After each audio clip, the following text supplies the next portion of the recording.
Rajesh Upadhyay. So I have around 18 years of experience in software industry and especially 16 plus years experience in test automation. So I have worked on the multiple tools and technology, like more than at least 15 different tools and solutions, more than 8 different software programming languages as well.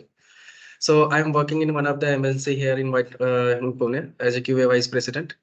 Okay, so even like part time, I'm helping you guys to at least you can also grow yourself in IT sectors and be expert in automation, especially. Okay, thank you. So let's get started then. तो मैंने screen share किया हुआ है. It is visible to you guys. Can anyone Yes. confirm? Okay, Yes, thank you. yes. तो सारी चीजें मैं one by one थोड़ा सा इंट्रोडक्शन के बारे में बताता हूँ कि what's about this entire courses और कौन सा कोर्स आपको ऑप्ट करना है. आफ्टर दैट लाइक किसी को कोई भी क्वेरी रहता है तो you can ask that question any time. Okay, and better to have discuss everything here today itself. Okay okay so now सबको जैसे कि मैं देख रहा हूँ कि इंट्रोडक्शन में everybody wants to move to the automation, right. और ऑटोमेशन का कैरियर तो है ही है, नो डाउट, राइट. तो सबसे पहले मैं समझना चाहता हूँ कि क्यों ऑटोमेशन करना चाहते हो आप. किसी चीज को करने के लिए सबसे पहले प्लानिंग की जरूरत होती है ना. अगर आपने डिसाइड कर लिया है कि ऑटोमेशन करना है तो क्यों करना है. ऐसा क्या हो गया कि ऑटोमेशन किए किए बिना जिंदगी नहीं चलने वाली. सर जॉब नहीं क्योंकि चलने वाली विदाउट या गो. फ्यूचर में ऑटोमेशन का स्कोप है. अच्छा, फ्यूचर में ऑटोमेशन का स्कोप है, किसने कहा. मैनुअल के लिए उतनी जॉब नहीं है, मैंने सर्च भी की लेकिन Okay. बहुत कम परसेंटेज है. As a Okay. Manual automation के लिए ज्यादा है. Okay, so everybody is looking for this automation course. What Devinder? 13-14 ये सर 13-14 इयर्स काम करने के बाद सर लाइक जॉब इनसिक्योर हो जाती है अगर आप मैनुअल में ही काम करते रहते हो. तो ऑटोमेशन में जरूरी है, नीड है मतलब कि टाइम की. Okay, so what's guarantee in future कि ऑटोमेशन में भी ऐसा कुछ नहीं होगा. नहीं सर, टेक्नोलॉजी के साथ आपको मूव तो करना पड़ेगा. Exactly. मतलब आप So right. So let me just explain the term automation. Right. तो ऑटोमेशन जानने के लिए सबसे पहले वर्ड यहाँ पे क्या होता है, ऑटो. तो ऑटो का मतलब क्या होता है, मशीन. तो कोई भी काम अगर मशीन करती है, कोई भी काम मशीन अगर करती है तो that's mean this is the automation. Simple term. अब आज के डेट में कोई भी इंडस्ट्री उठा लो, कोई भी इंडस्ट्री, चाहे फूड इंडस्ट्री हो, चाहे मैकेनिकल इंडस्ट्री हो, कोई भी इंडस्ट्री में देखो हर जगह मशीन्स काम कर रही है. बंदों की जरूरत अभी नहीं है या मिनिमम हो गया है. मैन पावर की जरूरत मिनिमम से मिनिमम है, हर जगह मशीन काम कर रहा है. क्यों ऐसा, हर जगह मशीन क्यों काम कर रहा है. यस, सो मशीन से क्या होता है कि अगर हम एम्प्लॉय से काम करवाएंगे तो वो 8 घंटे ही काम करेगा, राइट. और एम्प्लॉय बीमार भी होते हैं, ह्यूमन एरर्स भी होते हैं एम्प्लॉयज के अंदर, क्योंकि ह्यूमन है तो ह्यूमन एरर तो रहेगा कि कभी मान लो कोई चीज अच्छी बन रही है, कभी मूड खराब है तो अच्छा नहीं बनेगा, ऐसा भी हो सकता है. तो डिफेक्ट होने के मैक्सिमम चांसेस होते हैं. और प्रोडक्टिविटी लो होगी, कामचोर भी तो लोग होते हैं, तो प्रोडक्टिविटी भी लूज होगी. तो इससे क्या होगा कि जो प्रोडक्ट की कॉस्ट है वो बढ़ जाती है, क्योंकि जितना ज्यादा कॉस्ट लगेगा बनाने में उतना ही ज्यादा प्रोडक्ट का मार्केट कॉस्ट बढ़ेगी, राइट. कुछ मार्जिन लेके एक बंदा बेचेगा उसको. तो सेम वो प्रॉब्लम है एक इंडस्ट्री में. अब अगर मान लो कि एक दिन में जस्ट मैं टारगेट लेता हूँ सिंपल सा, लेट्स सपोज करो एक मुझे चिप्स बनाने की फैक्ट्री है मेरी, राइट. और मुझे एक दिन में 10,000 पैकेट बनाने हैं, तो उसके लिए कम से कम मुझे 100 मैन पावर तो लगेंगे ना, जो एटलीस्ट 3 शिफ्ट में काम करे, 20 और 24/7, राइट. सो दैट तब जाके ये काम हो पाएगा 3 शिफ्ट्स में. तो 100 बंदों की सैलरी भी तो देनी पड़ेगी. उस 100 में से हो सकता है कि डेली 70 ही आए, 80 ही आए, कुछ भी हो सकता है. प्रॉब्लम होती है, एम्प्लॉय को भी छुट्टी चाहिए ना. तो ये प्रॉब्लम है. अगर उन 100 एम्प्लॉय की जगह पे मैं एक मशीन रख लूं और सिर्फ 5-6 लेबर्स रखूं जो मशीन की हेल्प करे, जो उसमें सामान देना है समथिंग वो सब प्रोवाइड करे, और एक ऑपरेटर रखूं जो मशीन को ड्राइव कर पाए, तो तब भी सारा काम होगा. और क्या होगा, मशीन 24/7 काम करेगी, उसके लिए कोई छुट्टी नहीं है. 24 काम कर सकती है मशीन, कोई प्रॉब्लम नहीं है. और मशीन में जो एक बार सेटिंग आपने करके दे दिया, मशीन वही टास्क परफॉर्म करता रहेगा, तो कोई एरर आने के भी चांसेस नहीं है. तो इससे क्या हो जाएगा, वन टाइम कॉस्ट है वहां पे, वन टाइम कॉस्ट इन्वॉल्व है कि मशीन में कॉस्ट तो आएगा वन टाइम, लेकिन बाद में प्रोडक्टिविटी बढ़ जाएगी. तो एक दिन में 10,000 नहीं, हम 20,000 पैकेट आराम से बना लेंगे, और कम लेबर कॉस्ट होगी तो उसको हम सस्ते में मार्केट में बेच सकते हैं. तो जब सस्ते में बेचेंगे तो ज्यादा लोग खरीदेंगे समथिंग, राइट। तो ये बेनिफिट है। तो कम टाइम पे जल्दी से जल्दी हम प्रोडक्ट को रिलीज कर सकते हैं, इवन कंपटीटर से भी पहले, एज वेल एज कॉस्ट कम कर सकते हैं, क्वालिटी इंक्रीज हो जाएगी। जैसे ऐसा नहीं होगा, इंसान अगर मान लो आलू में नमक मिलाएगा तो कम ज्यादा भी हो सकता है, मशीन अपनी क्वांटिटी से ही लेगा हमेशा बेस्ड ऑन वेट। तो कभी भी टेस्ट में कोई प्रॉब्लम नहीं आनी है, कंसिस्टेंट रहेगा सारी चीज। आई बात समझ में? तो इसलिए हर एक सेक्टर में आज के डेट में क्या है, मशीन्स लग रही है। तो फिर अगर हर सेक्टर में मशीन ही काम कर रहा है, तो अब टेस्टिंग इंडस्ट्री की अगर हम बात करें, सॉफ्टवेयर इंडस्ट्री की, तो यहाँ पे भी अगर हम फंक्शनल टेस्टिंग कर रहे हैं, मैन्युअली चीजों को कर रहे हैं, तो टाइम तो लग रहा है ना उसमें। और प्रॉब्लम क्या है इंडस्ट्री की, सपोज करो आज के डेट में सब लोग टेस्टिंग परफॉर्म करते हो, मान लो सब लोग रिग्रेशन करते हो, तो होता क्या है कि अगर आपको टारगेट मिला कि दिन में 100 टेस्ट केसेस करने हैं और आप कई सालों से उस प्रोडक्ट पे काम कर रहे हो, तो क्या गारंटी है कि आप 100 के 100 पूरे जो साइन हो रहे हैं वो कर ही रहे होगे? हो सकता है 70-80% आप टेस्टिंग कर रहे हो, 20-30% बोल रहे हो सब पास है। तो ये चीजें क्या हुई, अब मान लो वो पूरे प्रोडक्ट में 1000 टेस्ट केसेस हैं, सब लोगों ने मिला के 700 ही टेस्टिंग किया, तो 300 की तो इशू रह गया ना। रिस्क है कि नहीं प्रोजेक्ट पे? तो यही चीज अगर आप लोग अभी कर रहे हो, तो कल के डेट में आप मैनेजर जब बनोगे तो आपको भी पता है कि नीचे यही हो रहा है इंडस्ट्री में, तो रिस्क है ना। तो यहाँ पे हम क्या करें, Yes, sir. क्वालिटी से कंप्रोमाइज कर रहे हैं, क्वालिटी से कंप्रोमाइज कर रहे हैं। और दूसरी चीज, मैन पावर भी बढ़ता जा रहा है, right. So I can give you the one use case here, so that quickly you can understand, right, कि क्यों हमें ऑटोमेशन चाहिए, और विथ रियल एग्जांपल। तो रिसेंटली सबसे लेटेस्ट पास आउट कौन है, सबसे कम एक्सपीरियंस किसका था? आई थिंक 2 पॉइंट, या तुम्हारा था क्या, आपका qualification? M Tech, computer engineer. Computer engineer, कितना एक्सपीरियंस है आपका? 2 इयर्स का। 2 इयर्स, चलो ठीक है। क्या नाम है आपका? सुमन धनाव। ठीक है सोनल, ठीक है। कंप्यूटर साइंस की ये पास आउट है, इनका एग्जांपल लेते हैं, ठीक है। तो कब की पास आउट हो आप? 2021। 2021, ठीक है। अभी आप पे आता हूं मैं रियल टाइम बात करने के लिए। तो सबसे पहले हम ये समझते हैं कि प्रॉब्लम क्या है इंडस्ट्री के, ठीक है। अब इंडस्ट्री की प्रॉब्लम है कि ऐसे समझ लो कि हमारे पास एक प्रोजेक्ट है, project let's say Microsoft office,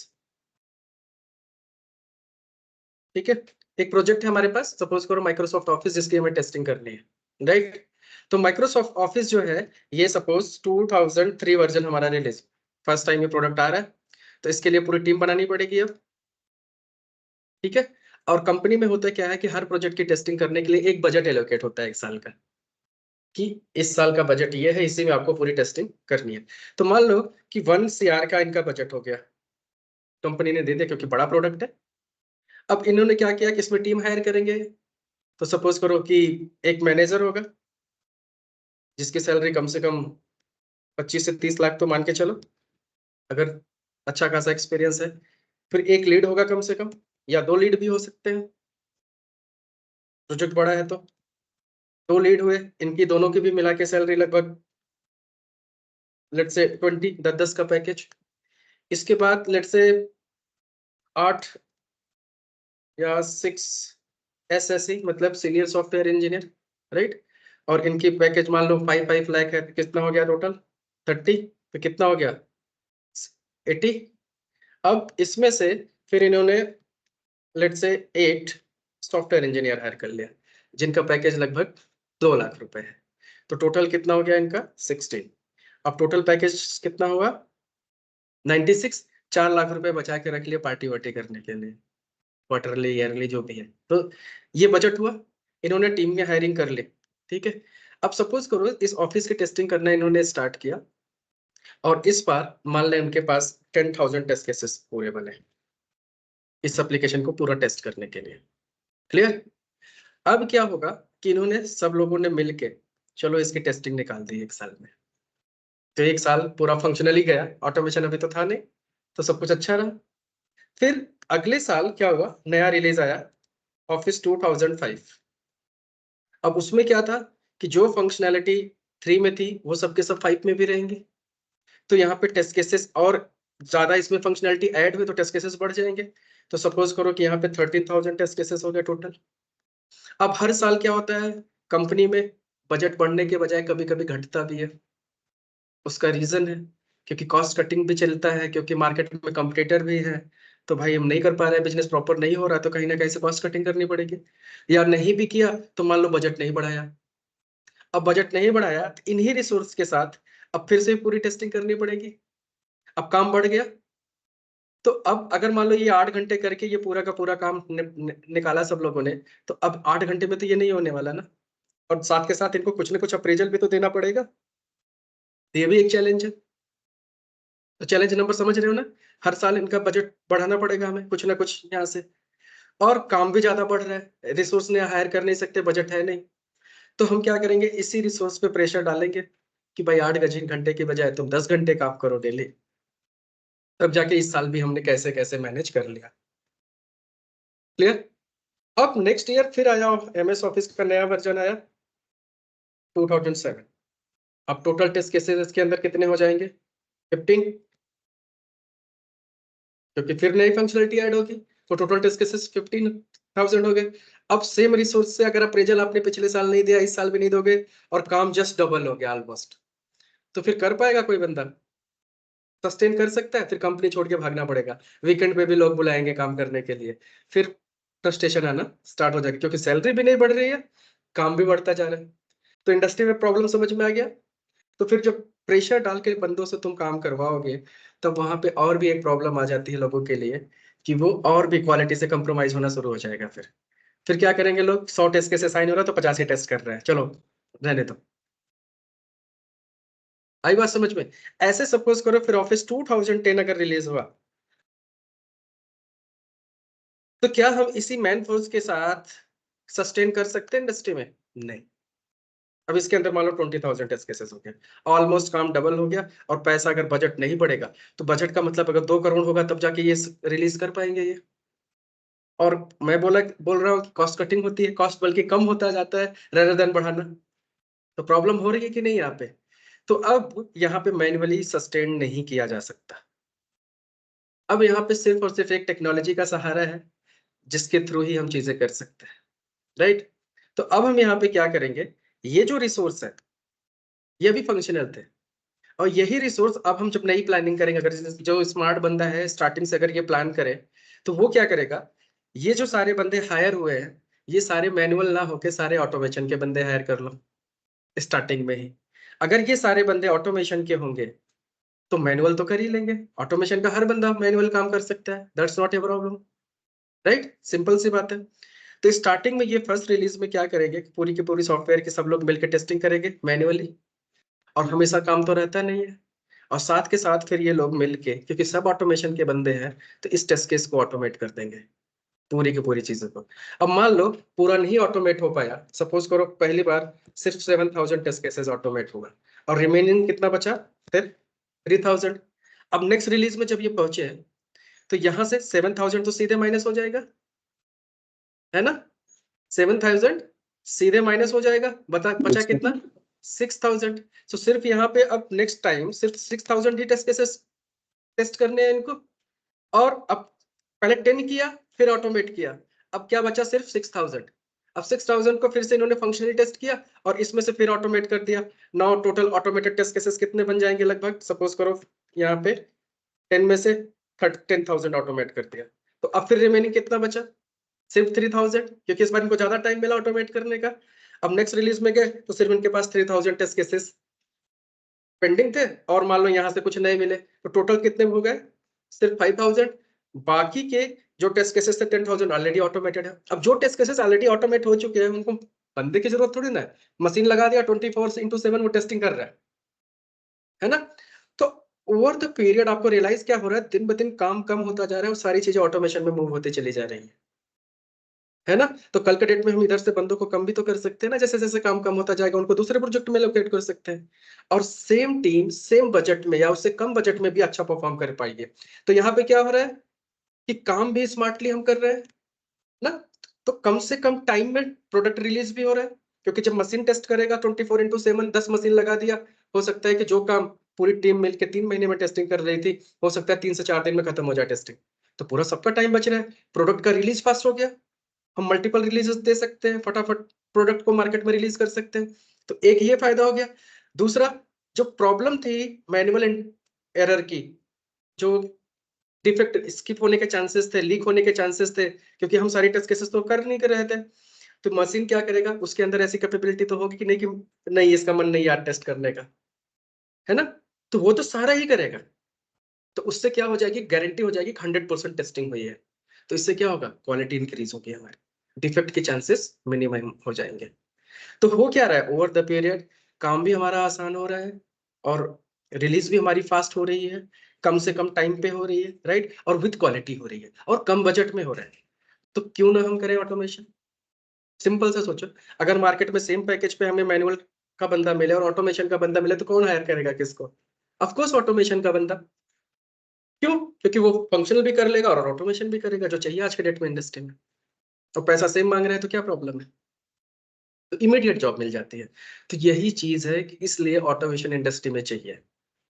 तो समझ में आया ऑटोमेशन का एडवांटेज, क्योंकि स्मार्ट वर्क है Yes. और काम भी बोरियत का नहीं है, कि अगर आप एक ही चीज को बार बार किए जा रहे हो तो लगता नहीं, कुछ दिन बाद ऐसा फील है कि ये काम के लिए क्या हम बने हैं, क्या ये कोई और नहीं कर सकता, इसी के लिए पूरी इंजीनियरिंग किया, इतनी टेक्निकल पढ़ाई की। अगर एक 12th पास नॉर्मल ग्रेजुएट बंदा भी अगर ये काम कर सकता है तो हमने इंजीनियरिंग क्यों की। Right, sir. हमारे लिए तो कुछ ऐसा काम होना चाहिए ना कि जो डिग्री के हिसाब से कम रिस्पेक्ट तो मिले हमें काम का।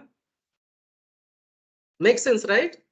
तो वही चीज Right, होती है, sir. और जब काम में आपका मन लगेगा, जब अगर आप एक स्मार्ट वर्क करोगे, राइट, स्मार्ट चीजें लर्न करोगे, तब आपको फील आएगा ना आप अपने कैपेबिलिटीज को यूटिलाइज कर रहे हो।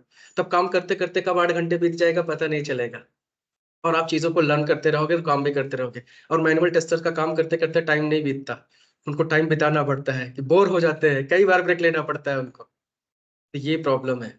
तो ओवर द लॉन्ग टाइम के लिए अगर देखो तो अपने करियर की ग्रोथ के लिए भी हमें स्मार्ट वर्क चाहिए based on our qualifications, right. और ये लेटेस्ट टेक्नोलॉजी है, क्योंकि दुनिया किस में मूव कर रही है, मशीन पे। अभी हर जगह ऑटोमेशन नहीं है, हर एक इंडस्ट्री में, हर एक कंपनी में, हर एक प्रोजेक्ट में ऑटोमेशन नहीं है, अभी बहुत पीछे है। अभी भी हर जगह ऑटोमेशन नहीं है, इवन हर फैक्ट्री में ऑटोमेशन नहीं है, हर जगह बहुत सारी चीजें मैनुअल है। तो ऑटोमेशन का सोचो कितना स्कोप है। आगे बात समझ में। अब फ्यूचर में अगर आपको ऑटोमेशन आ गया, मशीन से काम करवाने आ गया, तो आपकी तो वर्थ हमेशा रहेगी रहेगी। और साथ में आने वाले 5-7 सालों में अगर आपने एआई वगैरह सीख लिया, तो खुद सोचो, अगर मशीन आप ऑपरेट कर पा रहे हो और मशीन के अंदर अगर आपने दिमाग डाल दिया, तो आपका कितना इंटेलिजेंट मशीन बन जाएगा वो। रोबोट मूवी देखा ही है चिट्टी, एकदम ऐसा ही काम करने लगेगा मशीन आपका। तो फ्यूचर है इसका। तो अगर आज के डेट में मैं आज के 10 साल की अगर मैं बात करूं, फ्यूचर में आज के अगले नेक्स्ट 10 ईयर्स की बात करूं, तो no doubt artificial intelligence machine learning होगा, हाई टॉप पे होगा मार्केट में, लोग वही कोर्स कर रहे होंगे। लेकिन जो बंदे को पहले से, क्योंकि एआई के हिसाब से, एआई अगर आपको इंटीग्रेट करना है कहीं पे, तो आपको पहले मशीन के अकॉर्डिंगली सोचना तो पड़ेगा ना, कि मशीन कैसे सोचेगा, मशीन इस चीज को करेगा कैसे। तो ऑटोमेशन वो आपको एक्सपीरियंस देगा कि मशीन कैसे सोचता है, मशीन कैसे काम करता है, वो चीज पहले से आपको एक्सपीरियंस होगा, मशीन के अकॉर्डिंगली सोचना है। और सिर्फ अगर आपको एआई इंटीग्रेशन करना आ गया, तो आप तो और रजनीकांत बन जाओगे, है ना। तो ऐसा नहीं है कि सिर्फ ऑटोमेशन करके आप ऑटोमेशन इंडस्ट्री में स्टेबल हो जाओ, ऐसा नहीं है। Keep on learning the things, automation में आओ, ऑटोमेशन का एक्सपीरियंस लो, जब उसमें कमांड हो गया, तो फिर अगली चीज क्या हम कर सकते हैं, एआई, जिससे कि हम कंप्लीट मैन बन जाएंगे, कि हम सब कुछ मशीन के अकॉर्डिंगली कर सकते हैं। तो ये हमारा बहुत अच्छा फ्यूचर हो सकता है। क्लियर। तो ऑटोमेशन का एडवांटेज समझ में आ गया, करना ही चाहिए। अब आपको लग ही रहा है, सिंपल सा है। और जो देर कर रहे हैं वो जल्दी से जल्दी करें, अब सोचने का टाइम नहीं है, क्योंकि अदरवाइज कंपटीशन बढ़ता जा रहा है, दिन ब दिन कंपटीशन बढ़ता जा रहा है, और फ्रेशर्स भी अब ऑटोमेशन करने लगे हैं। प्रॉब्लम ये है। तो ओके, तो अगर ऑटोमेशन का इतना ज्यादा फायदा है, तो फिर ड्रॉबैक क्या है। हर चीज के प्रॉज एंड कॉन्स होते हैं, तो फिर इसका ड्रॉबैक क्या है। आज भी इंडस्ट्री में हर जगह ऑटोमेशन क्यों नहीं है, क्या चीज रोक रहा है हमें, क्यों नहीं हम कर पा रहे हैं ऑटोमेशन हर जगह, क्या चैलेंज है सबसे बड़ा,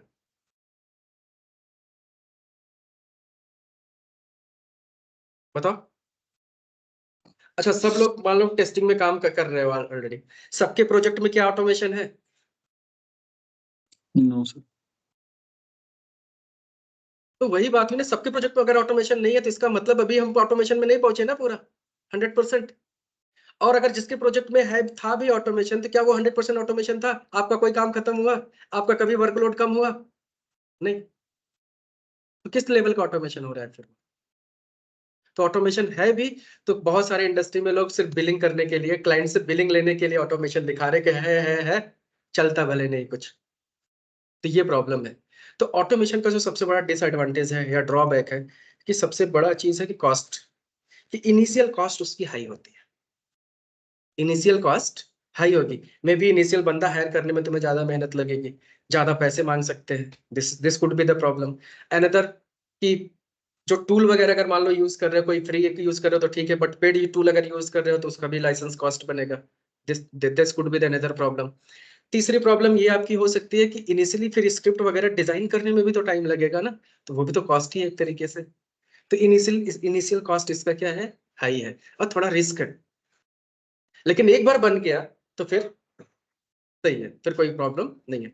तो पहला एडवांटेज क्या है, इसकी कॉस्ट, इनिशियल कॉस्ट हाई है। और दूसरा सबसे बड़ी प्रॉब्लम है लैक ऑफ रिसोर्सेस। बहुत बड़ी बात बोल रहा हूँ, सुनो, लैक ऑफ रिसोर्सेस। अब मतलब मैं ये कह रहा हूँ कि इंडस्ट्री में ऑटोमेशन के रिसोर्स ही नहीं है, जिसकी वजह से ऑटोमेशन नहीं हो रहा है। अब आप इस बात से एग्री करते हो कि इंडस्ट्री में ऑटोमेशन के रिसोर्स नहीं है? नहीं करोगे? अभी एक वैकेंसी निकल जाए, जैसे अभी 3 या 4 तारीख को कैपजेमिनी में है ऑटोमेशन का वॉक इन, न्यूज में आएगा कि 3,000 लोग गए इंटरव्यू देने, ऐसे आएगा, लाइन लग जाएगी 1 किलोमीटर की सिर्फ इंटरव्यू देने की। तो इसका मतलब थोड़ी ना कि मार्केट में बंदे नहीं है ना? आपको लगता होगा बंदे हैं, लेकिन मैं यहाँ पे प्रूव कर सकता हूँ कि मार्केट में बंदे नहीं है। ठीक है, अब सोनल का एग्जाम्पल लेते हैं। तो सोनल, आपने कंप्यूटर साइंस से पास आउट हुई 2021 में, मतलब कोरोना टाइम में, तब तो फ्री में पास हो गई होगी बिना Yes. पढ़े हुए। नहीं नहीं एग्जाम अच्छा, हुई थी। ओके, तो ठीक है, तो कितने बंदे थे तुम्हारे बैच में, कितने स्ट्रेंथ कितनी थी? 65। 65। अब इनका ब्रांच था कंप्यूटर साइंस, ठीक है, समझो ध्यान से, इनकी ब्रांच क्या थी, computer science. Computer science branch होने का मतलब ये हो गया कि इनको नौकरी कहाँ मिलेगी, सिर्फ और सिर्फ आईटी में। ये और किसी सेक्टर में नहीं जा सकते, ना तो ये मैकेनिकल फील्ड में जा सकते हैं, ना केमिकल, ना मेडिकल इंडस्ट्री, ना सिविल, कहीं जा सकते हैं ये जॉब के लिए? नहीं। इनको जॉब कहाँ मिलेगी, सिर्फ और सिर्फ आईटी सेक्टर में, उसी के लिए एलिजिबल है, क्योंकि उनकी डिग्री वही कहती है। लेकिन इलेक्ट्रॉनिक्स का बंदा वो आईटी में आ सकता है, मैकेनिकल का बंदा आ सकता है, मतलब सब लोग आईटी में आ सकते हैं, लेकिन आईटी वाला और कहीं नहीं जा सकता। तो एक तरीके से लोग कंपटीशन बढ़ा रहे हैं इधर, नहीं आना चाहिए उनको, अपने अपने सेक्टर में, जिस सेक्टर की पढ़ाई की वही सेक्टर में जॉब करो, दूसरे की जॉब क्यों खा रहे हो? लेकिन वहां ग्रोथ नहीं मिल रही है लोगों को, इसलिए भाग के आईटी में आ रहे हैं। अब कोरोना के टाइम पे लोगों को लगा जितनी सेक्टर की कंपनियां थी सब तो बंद पड़ी थी, सब घर पे बैठे थे, किसी किसी को सैलरी मिलती थी, नहीं तो नहीं मिलती थी। जब प्रोडक्शन नहीं तो कहां से मिलेगी? आईटी वाले खूब मजे किए, घर पे बैठे बैठे खूब सैलरी लिए, है ना? तब लोगों को पता चला ये तो सबसे अच्छी जॉब है, तो तब से आईटी में और तेजी से लोग बूम करना, मतलब माइग्रेट होना स्टार्ट कर दिया है, ट्रांसफॉर्म करने के लिए। तो जितने भी मैकेनिकल सेक्टर के लोग हैं, सिविल सेक्टर के लोग हैं, इलेक्ट्रॉनिक सेक्टर के लोग हैं, सब आईटी में भाग रहे हैं। इवन कई सालों के एक्सपीरियंस के बाद भी, 10-10 साल के एक्सपीरियंस के बाद भी उनको एनालाइज होता है कि उनकी सैलरी 60-70 हजार के ऊपर है ही नहीं, और 10 साल के एक्सपीरियंस पे आईटी इंडस्ट्री में 20 लाख का पैकेज है लोगों का। तो वो सुन के उनको लगता है कि क्या है ये, तो लोगों को लगता है कभी भी देर नहीं हुई है, स्विच कर लेते हैं। तो सिंपल सा लोग स्विच कर रहे हैं, बट एनीवे, तो हम यहाँ पे फोकस करते हैं कि इनके, अच्छा सोनल, आपके यहाँ पे 65 बंदे थे, लेट्स से आपके पूरे ब्रांच में, राइट? तो जनरली जब हम 4 ईयर का ये बीटेक कोई भी कोर्स करते हैं इंजीनियरिंग का, तो उसमें 3rd ईयर में हमें प्रोजेक्ट करना होता है, कि फाइनल ईयर में याद करना था आपको। तो 2 काम करने होते हैं, एक तो इंडस्ट्रियल ट्रेनिंग होती है, और दूसरा प्रोजेक्ट करना होता है। तो आप बताओ अपना एक्सपीरियंस सोनल, कि तुमने इंडस्ट्रियल ट्रेनिंग की थी? Sonal you there? अब इनसे इंफॉर्मेशन चाहिए था तो गायब। Sonal you are in mute I think. Hello. Hello. या हाँ तो सोनल ये बताओ, तुमने इंडस्ट्रियल ट्रेनिंग किया था? हाँ किया था। अच्छा, जब इंडस्ट्रियल ट्रेनिंग किया होगा तो उसमें जनरली हम किसी प्रोग्रामिंग लैंग्वेज पे कोई प्रोजेक्ट बनाते हैं ना, तो कौन सा प्रोग्रामिंग लैंग्वेज सीखा था हाँ आपने? जावा। जावा। ओके, इन्होंने जावा में, देखो इंडस्ट्रियल ट्रेनिंग में जावा सीखा, फिर प्रोजेक्ट बनाया होगा तो किसमें बनाया होगा? जावा में और ही। जावा, हाँ जावा और HTML CSS यूज करते थे। ओके, जावा HTML CSS सिलेक्टर। अच्छा ये बताओ, और उस टाइम पे आपके जितने भी 65 बैच के लोग रहे होंगे वो मोस्टली किस में प्रोजेक्ट किए होंगे? मोस्टली सब लोग जावा, कोई एंड्रॉयड, कोई iOS में मोस्टली सेम भी, टेक्नोलॉजी। है ना, या .NET, इसी में सब लोगों ने या किया होगा ऑलमोस्ट।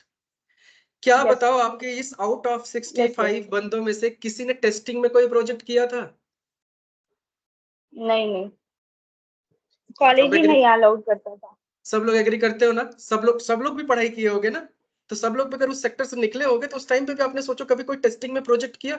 नहीं। अब मान लो कि ये नहीं। 2021 में पास आउट हुए, 2021 में ये पास आउट हो गई सोनल।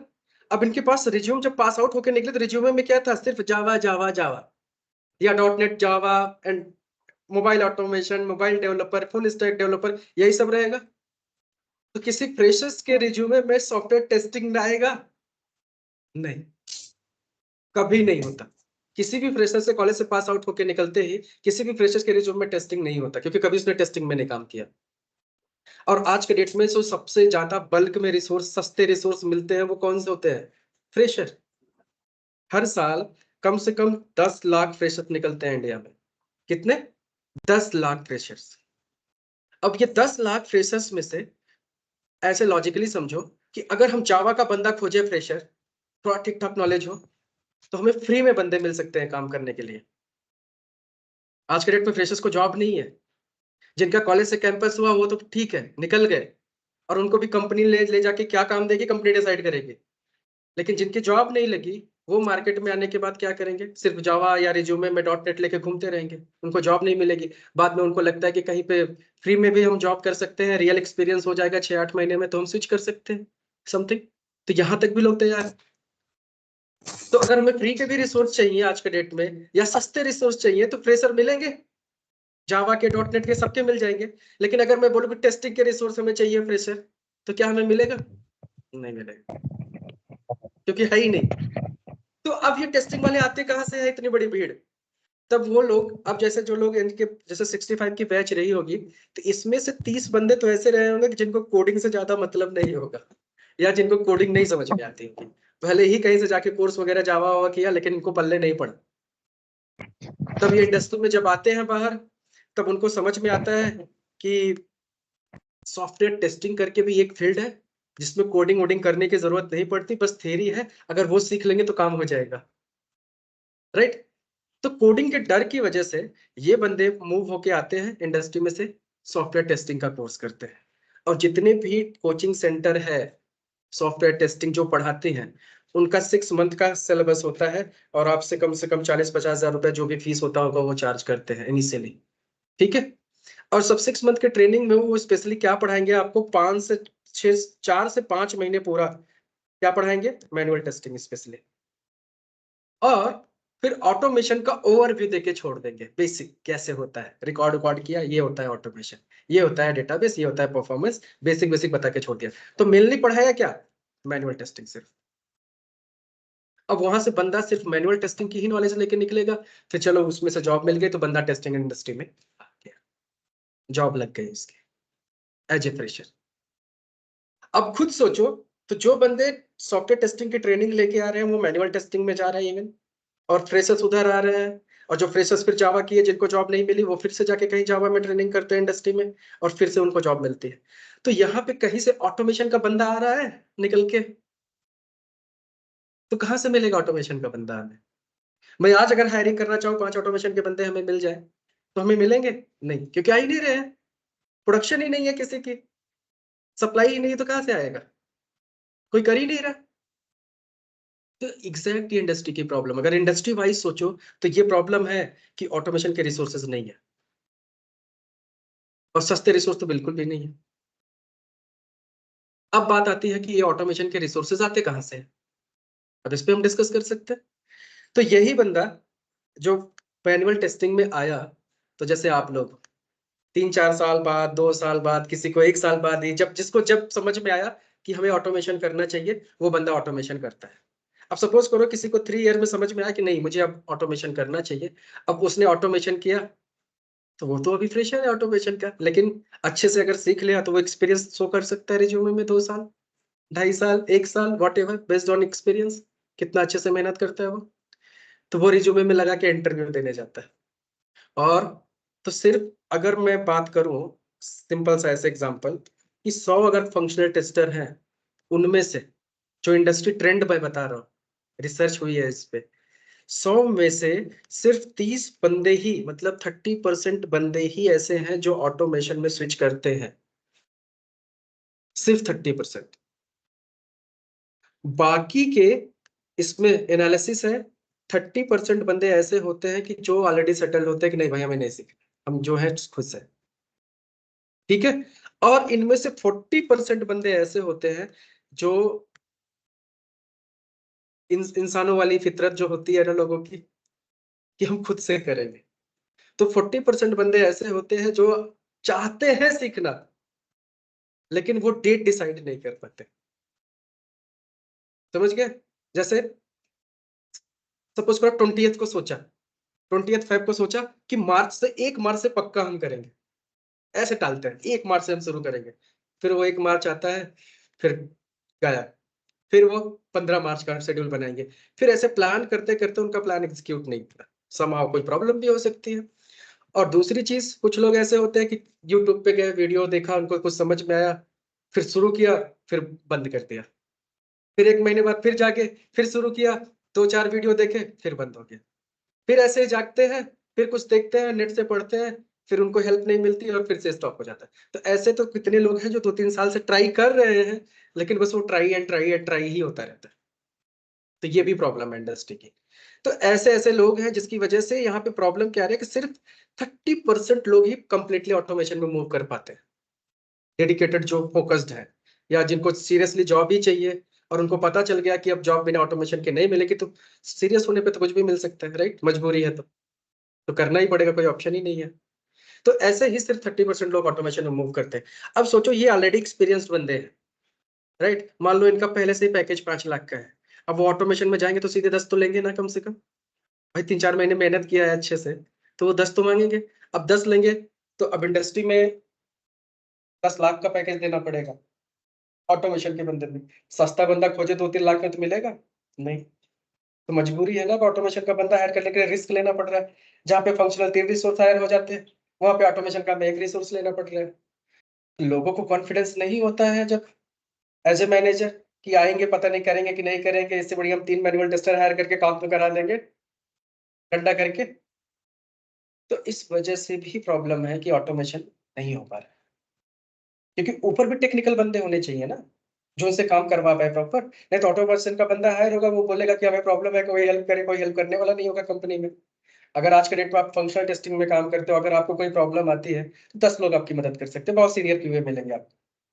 डेवलपमेंट में हो, कहीं प्रॉब्लम है, तब भी सीनियर बहुत डेवलपर्स आपको मिल जाएंगे कंपनी में जावा के, जो आपको हेल्प कर सकते हैं। लेकिन अगर आपको ऑटोमेशन में प्रॉब्लम आ गई तो ऑटोमेशन के तो बंदे भरे पड़े नहीं है कंपनी में, इक्के दुक्के एक प्रोजेक्ट में होते हैं, और उनको भी बहुत एक्सपीरियंस नहीं, तो आपकी हेल्प कौन करेगा? आप अगर आप अटक गए तो अटक गए ना, तो आपको गूगल से ही हेल्प लेनी पड़ेगी। तो ये भी एक रिस्क है।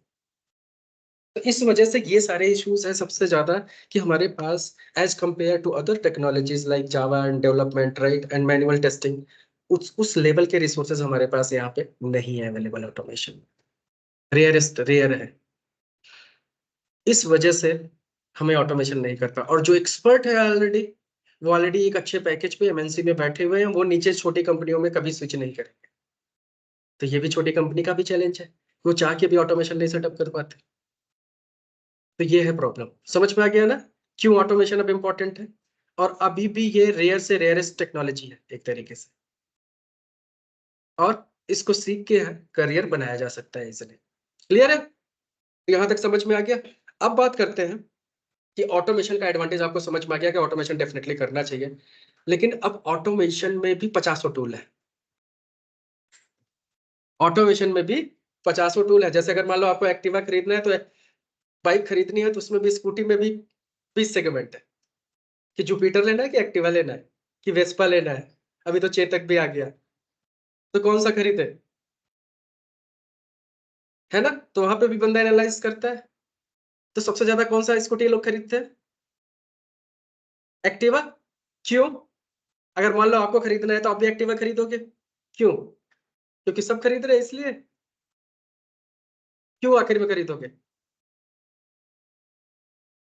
वो तो जुपिटर में भी है, वेस्पा की तो और ज्यादा पिकअप अच्छा है, महंगा भी है लेकिन।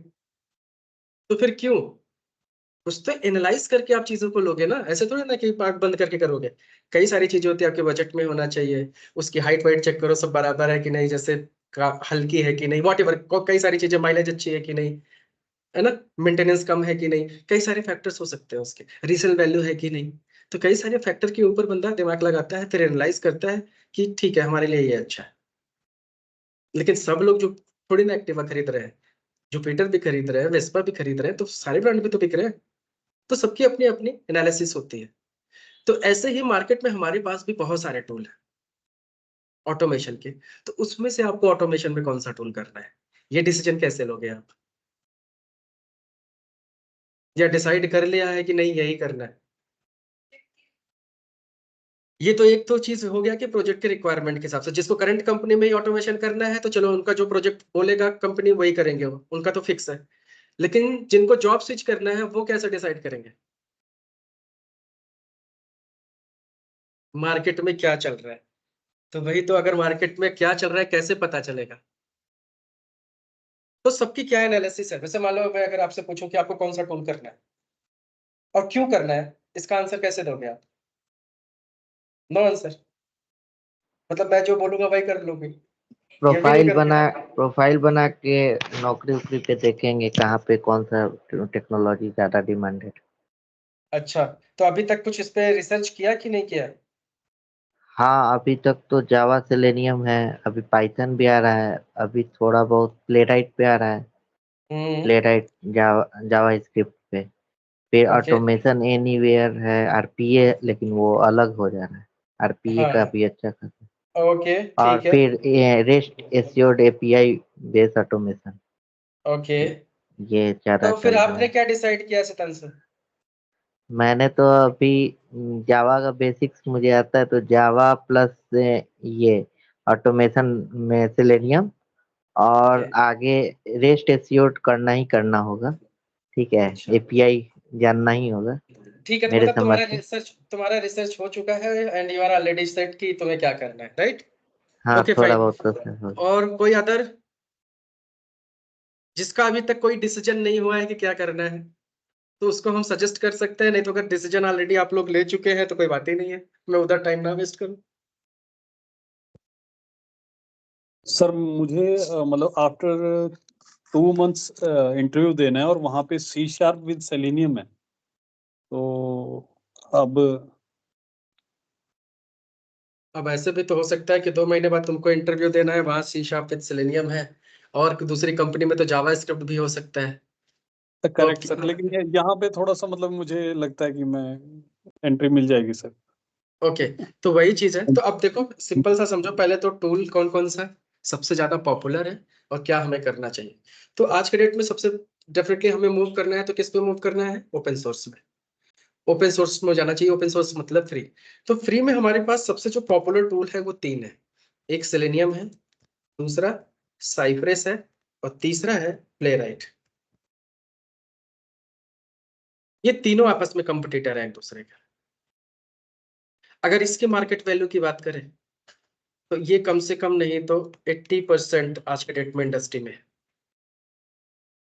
और ये आपका 15% है, और ये अभी 5% है, लेकिन बहुत तेजी से ग्रो कर रहा है। और ये दोनों ग्रो कर रहे हैं इनफैक्ट, और ये चूंकि बहुत पहले से था इसलिए इंडस्ट्री में है, और आज भी है। और ये दोनों ग्रोथ भी कर रहे हैं। अब बात ये होती है, चलो ग्रो कर रहे हैं, अच्छा है, टूल अच्छा है, दैट्स फाइन, बट सबसे ज्यादा जो बंदे हैं वो कहाँ है? यहाँ पे। तो मूवमेंट सबसे ज्यादा कहाँ होगी? यहीं पे होगी। जहां ज्यादा डिमांड होगी वहीं ज्यादा सप्लाई होगी, सिंपल सी बात है। तो आगे चल के ये सब पॉपुलर हो सकते हैं, बट अभी डिमांड में सबसे ज्यादा क्या है? सेलेनियम। अब जैसे फॉर एग्जांपल जावा 30 साल पुराना लैंग्वेज है। अब 30 साल पहले से लेके आज तक उसकी पॉपुलैरिटी कभी कम नहीं हुई, कभी भी उसकी पॉपुलैरिटी कम नहीं हुई। आज भी जितना पहले डिमांड थे जावा की, आज भी उतना ही डिमांड है। जो काम जावा में होता है वो आज भी जावा में ही हो रहा है, कोई चेंज नहीं हुआ वहां पे आज तक। तो वही हाल है इसका भी। सेलेनियम का जहां पे डिमांड है वो आज भी सेलेनियम ही है। लोग रिस्क नहीं लेना चाहते, बनी बनाई चीज है, इतने सारे रिसोर्स अवेलेबल है मार्केट में सस्ते में, राइट। पूरा गूगल भरा पड़ा है इसके इश्यूज से कि कुछ भी सर्च करो मिल जाता है कोड। तो इसलिए ये बहुत ही ज्यादा रिलायबल हो चुका है इंडस्ट्री में। तो इसलिए बिना किसी रिस्क के लोग डायरेक्ट ऑटोमेशन करने तो सेलेनियम पे मूव कर जाते हैं, राइट। अब अगर बात करें सेलेनियम की, तो सेलेनियम जो है डिफरेंट डिफरेंट लैंग्वेजेस को सपोर्ट करता है। तो सेलेनियम में अगर आपको काम करना है तो आप सी शार्प में भी काम कर सकते हो, आप पाइथन में भी काम कर सकते हो, आप जावा में भी काम कर सकते हो, जावा स्क्रिप्ट में भी कर सकते हो, और रूबी में भी कर सकते हो। तो इतनी लैंग्वेजेस को सेलेनियम सपोर्ट करता है, और यही सारी लैंग्वेजेस को प्लेराइट भी सपोर्ट करता है। और बट जावा, ये साइप्रस जो है ये सिर्फ जेएस और टाइप स्क्रिप्ट को सपोर्ट करता है। आई बात समझ में? अगर आप जावा स्क्रिप्ट करते हो तो आप तीनों टूल में काम कर पाओगे, लेकिन अगर आप जावा करते हो तो आप 2 टूल में काम कर पाओगे। पाइथन करते हो तब भी आप 2 टूल में काम कर पाओगे, बाकी सारी लैंग्वेजेस में 2 टूल में। अब इसमें कौन सा करना चाहिए? क्योंकि सेलेनियम फर्दर 5 लैंग्वेजेस को सपोर्ट करता है, तो सारी 5 लैंग्वेज तो सीख नहीं सकते, तो हमें कौन सा लैंग्वेज सीखना चाहिए? जावा करना चाहिए या पाइथन? तो जिसकी करंट रिक्वायरमेंट हो जो वो करे, सिंपल सी बात है ना। अगर जैसे किसी की रिक्वायरमेंट सी शार्प की है, करंट कंपनी में है, तो उसके पास तो कोई चॉइस ही नहीं है, उसको तो वही करना पड़ेगा। जिसके पास पाइथन की रिक्वायरमेंट है पाइथन कर सकते हैं, लेकिन जिसको जॉब बाहर मार्केट में सर्च करना है उसके हिसाब से सबसे ज्यादा जो वैकेंसी है सेलेनियम विद जावा में है। सबसे ज्यादा जो वैकेंसी है किसमें है? सेलेनियम विद जावा। फिर दूसरे नंबर पे है सेलेनियम विद पाइथन, और तीसरे नंबर पे आता है सेलेनियम विद सी शार्प। ऐसे क्लियर? अब बात आती है कि जावा और सी शार्प दोनों आपस में भाई भाई है, मतलब 90% सिमिलर है लैंग्वेज दोनों। अगर किसी को जावा आती है तो वो इजिली सी शार्प में काम कर सकता है, किसी को सी शार्प आता है तो वो इजिली जावा में काम कर सकता है, क्योंकि ऑलमोस्ट 90-80% सिंटैक्स भी सिमिलर है। अब दोनों के दोनों ऑब्जेक्ट ओरिएंटेड प्रोग्रामिंग है, 100% ऑब्जेक्ट ओरिएंटेड, दोनों में काम करने का तरीका अलग है, मतलब ऑलमोस्ट सिमिलर है। तो एक लैंग्वेज अगर आपने सीखा जावा तो सी शार्प सीख सकते हो, सी शार्प सीखा तो इजिली जावा सीख सकते हो, क्योंकि सारे कंसेप्ट आपको सेम मिलेंगे। क्लियर? और दूसरी बात आती है पाइथन। पाइथन बहुत आसान प्रोग्रामिंग लैंग्वेज है as compare to Java and C sharp. इसको इजिली सीखा जा सकता है क्योंकि ये एक स्क्रिप्टिंग लैंग्वेज। तो यहाँ तक सबको समझ में आया पूरा कंसेप्ट क्या है? तो जिसको जो भी डिसाइड करना है वो करेगा। तो ये बैच जिसमें मैक्सिमम ऑडियंस हमें मिलेगी भाई वही पढ़ाऊंगा मैं। सिंपल सा लॉजिक है ना? और मोस्टली सबको सेलेनियम विद जावा ही चाहिए बेस्ड ऑन योर इंक्वायरीज। तो ये बैच फिर सेलेनियम विद जावा ही रहेगी। तो जो भी मैक्सिमम बंदे बनते हैं उसी हिसाब से हम बैच बनाते हैं। तो या तो सेलेनियम विद पाइथन या तो सेलेनियम विद जावा। ठीक है? तो अभी क्या डिसाइड किया आप लोगों ने? फिर उसके आगे मैं बताना शुरू करूँ। ओके, तो आप लोग में क्या डिसाइड हुआ है? Sitanshu Selenium with Java, right? Yes sir, Java में ही Okay. ज्यादातर एप्लीकेशन एंड है। Sonal and other? Selenium with Java.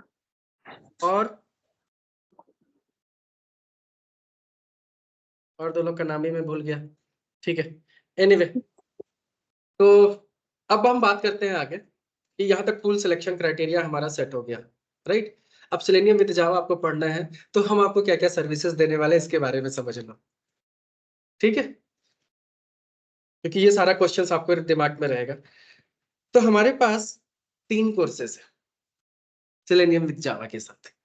तो सबको आपको पता है कि सेलेनियम क्या करता है?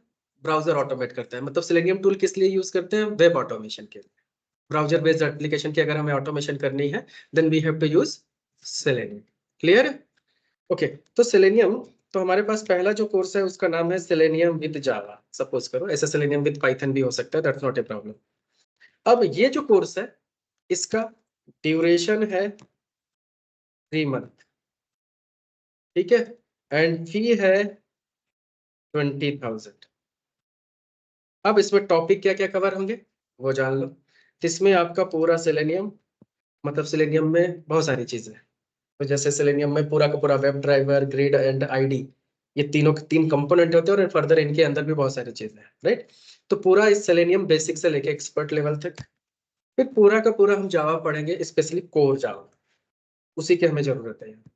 हमें स्टड्स, हाइबरनेट, अपलेट, सर्वलेट इनकी जरूरत नहीं है, ठीक है। तो ये पूरा का पूरा हम इसमें कवर करेंगे।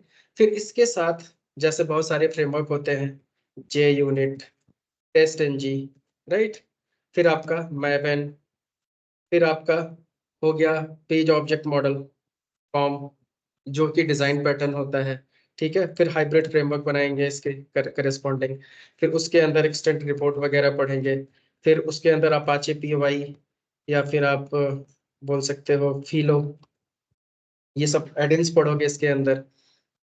फिर इसके बाद टीबी कनेक्शंस वगैरह पढ़ोगे फिर बहुत सारी चीजें अब इसके अंदर ही चलेंगी ऐसे, ठीक है। इसके बाद फिर हम पढ़ेंगे BDD/TDD का कंसेप्ट, जो आप देखते होगे आज के डेट में रिक्वायरमेंट में आती होगी, BDD TDD, जिसमें हम जनरली क्या काम करते हैं, कुकुम्बर फ्रेमवर्क में काम करते हैं, राइट। तो ये पूरा का पूरा फ्रेमवर्क का इम्प्लीमेंटेशन देखेंगे। फिर इसको गिट हब से इंटीग्रेट करेंगे। कोड जब भी आप लिखो तो इसको किसी source code system, management system में डालना पड़ता है, जैसे गिट हब हो गया या गिटलैब हो गया, SVN हो गया, राइट। फिर इसको इंटीग्रेट हम किससे करेंगे, जेनकिंस पाइपलाइन से, तो ऑटोमेटिक एग्जीक्यूशन होना स्टार्ट हो। तो ये हाई लेवल मैंने आपको सिलेबस बताया, मतलब मेन टॉपिक्स है, ये एक तरीके से एक एक अलग अलग कंपोनेंट्स है, ये सबको मिला के ये सिलेबस बना, ठीक है। तो this is the first syllabus, जो कि पहला कोर्स है। अब दूसरे कोर्स में आ जाओ। दूसरा कोर्स क्या है हमारा, मतलब सेलेनियम जावा में जो सारी चीजें हैं ये तो है ही है, मतलब ये सारी चीज तो रहेंगी ही, स्पेशली ये, तो मतलब ये सारी चीजें रहेंगी। इसके साथ में और टूल ऐड हो जाएगा, जैसे सोप UI API टेस्टिंग के लिए, फिर पोस्टमैन, और उसके बाद फिर रेस्ट एश्योर। तो इसमें आ जाएगा आपका पूरा का पूरा API की मैनुअल प्लस ऑटोमेशन, दोनों करना है हमें। तो इस कोर्स का नाम होता है एस्टेट,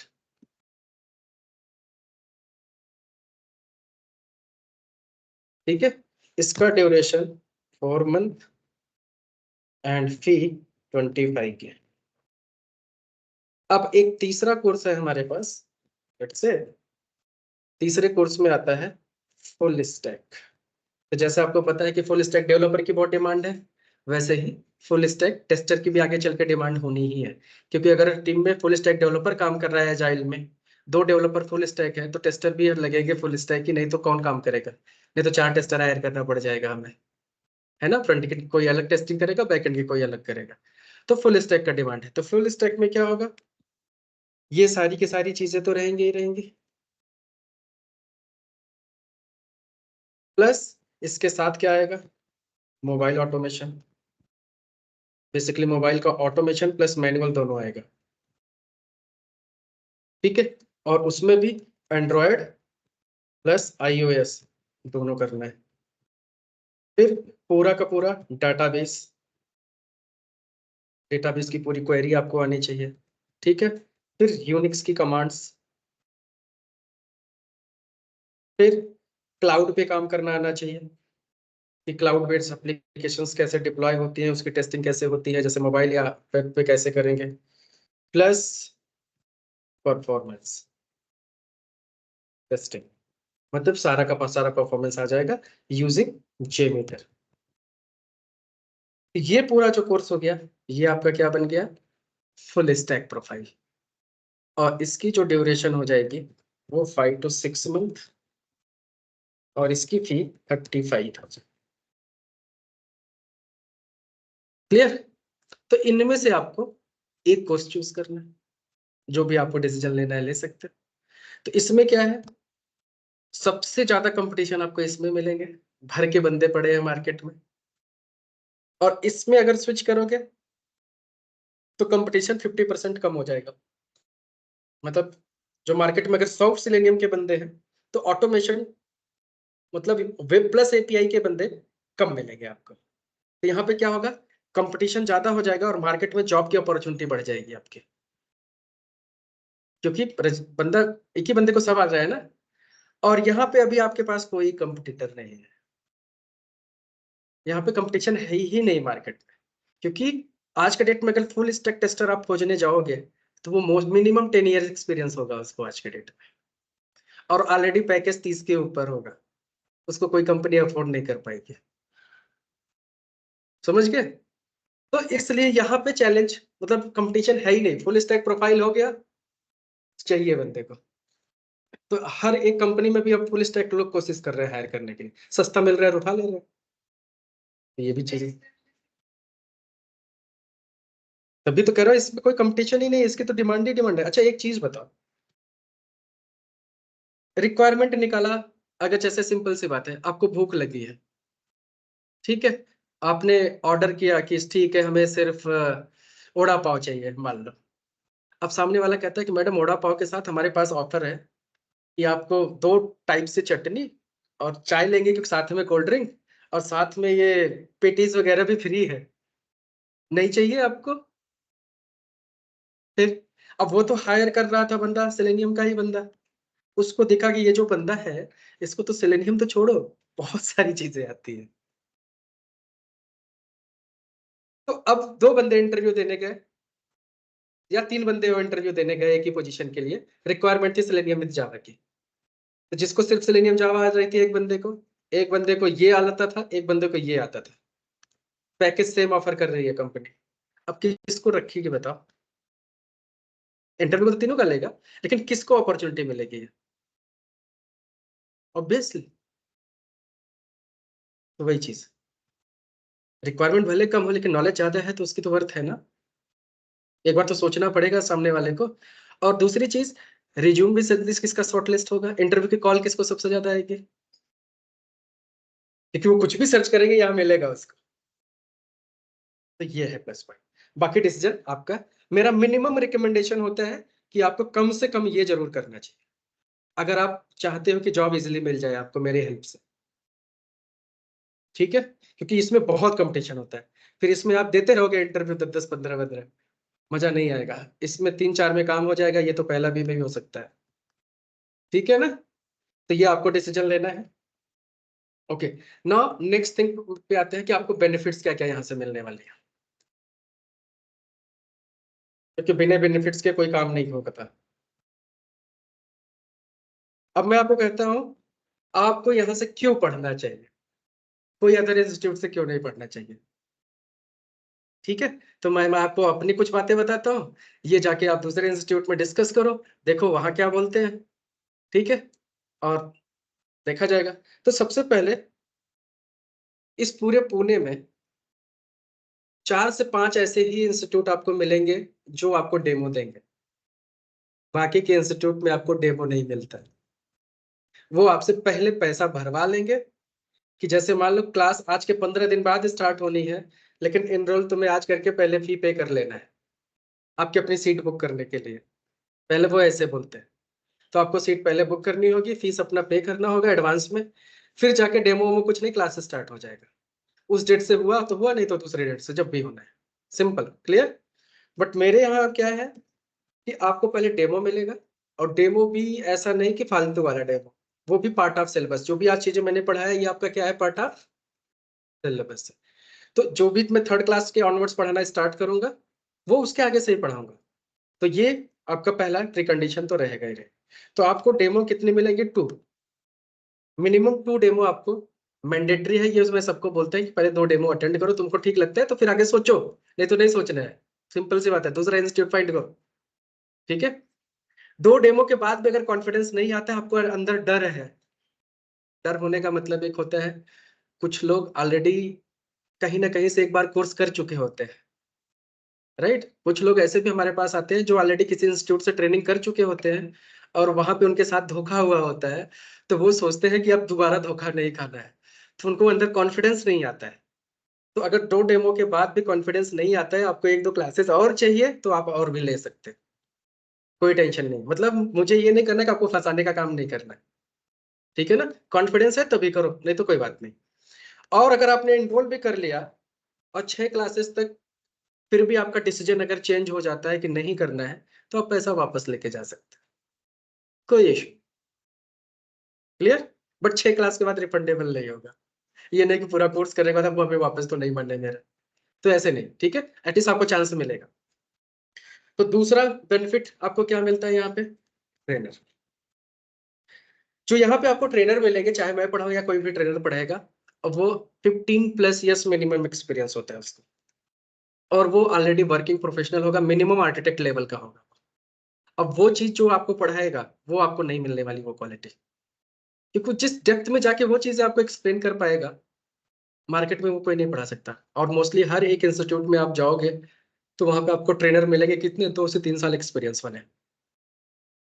उनको 2 से 3 ही साल का एक्सपीरियंस होगा, बट बताएंगे 10 साल है, एक्चुअल में 2 से 3 साल।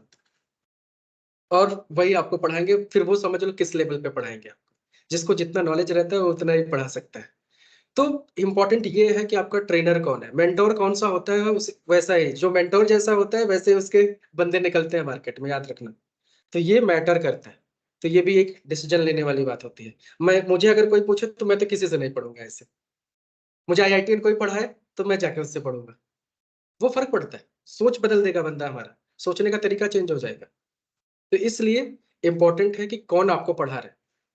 सिलेबस क्या है डजेंट मैटर, लेकिन जो भी चीज वो पढ़ा रहा है वो मैटर करेगा एटलीस्ट, ठीक है। तो ये सबसे प्लस पॉइंट मिलेगी आपको। तीसरा प्लस पॉइंट आपको यहाँ पे क्या मिलता है कि 100% प्रैक्टिकल सेशंस होंगे, क्योंकि सिंस हम लोग जो पढ़ाते हैं हम पूरा प्रैक्टिकली इंप्लीमेंट करते हैं सारी चीजें इंडस्ट्री में। हमें थ्योरी खुद नहीं पता है इतना, राइट, कि अब हम बैठ के PPT तो नहीं चलाने वाले। हमारे पास इतना टाइम नहीं है कि हम बैठ के PPT बनाए और आपको PPT दिखाएं। अगर यही करना होता तो आप यूट्यूब से अपने आप से खुद से पढ़ सकते थे, यहाँ आने की जरूरत नहीं थी। यहाँ आप इसलिए आए हो कि खुद से चीजें जो नहीं कर सकते हो कम से कम वो चीज यहाँ पे करो, इम्प्लीमेंटेशन। आज तक आपने फर्स्ट क्लास से लेकर के, फर्स्ट क्लास से पढ़ा आपने और पूरा इंजीनियरिंग कर लिया, पूरा का पूरा ग्रेजुएशन कंप्लीट किया, आज तक आपके पढ़ाई का पैटर्न रहा क्या है कि बुक देखा, क्वेश्चन आंसर याद किया, है ना, क्वेश्चन आंसर आपने याद किया, याद करने के बाद वही एग्जाम में लिखा, और लिखने के बाद सीधे सीधे आपने क्या किया, पास हो गए। सिर्फ पास होने के लिए आज तक आपने पढ़ाई की है। कभी आपने सोचा नॉलेज के लिए पढ़ने की कोशिश किया? नहीं, सिर्फ अच्छे मार्क्स लाने के लिए आपने पढ़ाई की, और वो अब IT इंडस्ट्री में नहीं चल रहा है। अब यहाँ पे अगर आपने डिफरेंशियल लिख के, अब रिटर्न इंटरव्यू कम होता है, मान लो हुआ तो चलो रिटर्न निकाल सकते हो, लेकिन इंटरव्यू कैसे फेस करोगे? जब प्रैक्टिकल क्वेश्चंस पूछेंगे तो कैसे फेस करोगे? तो हमारा करिकुलम में प्रॉब्लम है, इंडिया के एजुकेशन सिस्टम में प्रॉब्लम है। यहाँ पे लोग मार्क्स लेने के चक्कर में पड़ जाते हैं और वैसे ही रट रट के पढ़ाई करना स्टार्ट हो जाते हैं, और कभी भी प्रैक्टिकली चीजों को इम्प्लीमेंट नहीं करते। एक IITian जो होता है, IIT में जो पढ़ाई होती है, उसका सिलेबस और हमारा जो सिलेबस इंजीनियरिंग का होता है ऑलमोस्ट सेम होता है, ऑलमोस्ट सेम होता है। लेकिन IIT वाले IIT क्यों हो जाते हैं? क्योंकि उनका पढ़ाई का तरीका अलग है। उनको थ्योरी अपने आप पढ़नी होती है, सेशनल टेस्ट अपने आप लेके पास होना होता है, और जब पूरा पढ़ लेते हैं वो बुक, तब उनका प्रोफेसर उनसे क्लास लेना स्टार्ट करता है। जब तुम्हें पहले से किसी चीज की नॉलेज रहेगी और तब कोई सामने वाला पढ़ाए और उसको इम्प्लीमेंट करके दिखाए, तब वो चीज आप डिफरेंट लेवल पे जाते हैं, राइट। अब वहां के मैकेनिकल इंजीनियर को पूरा का पूरा, जैसे बाइक है तो उसका इंजन खोल के एक एक पार्ट अलग करके असेंबल करवाएंगे उनसे, वो प्रैक्टिकल होता है।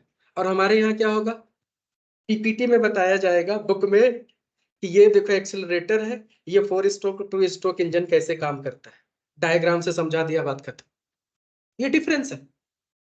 अगर यही प्रैक्टिकली सिखाया जाए तो हम भी सीखेंगे ना,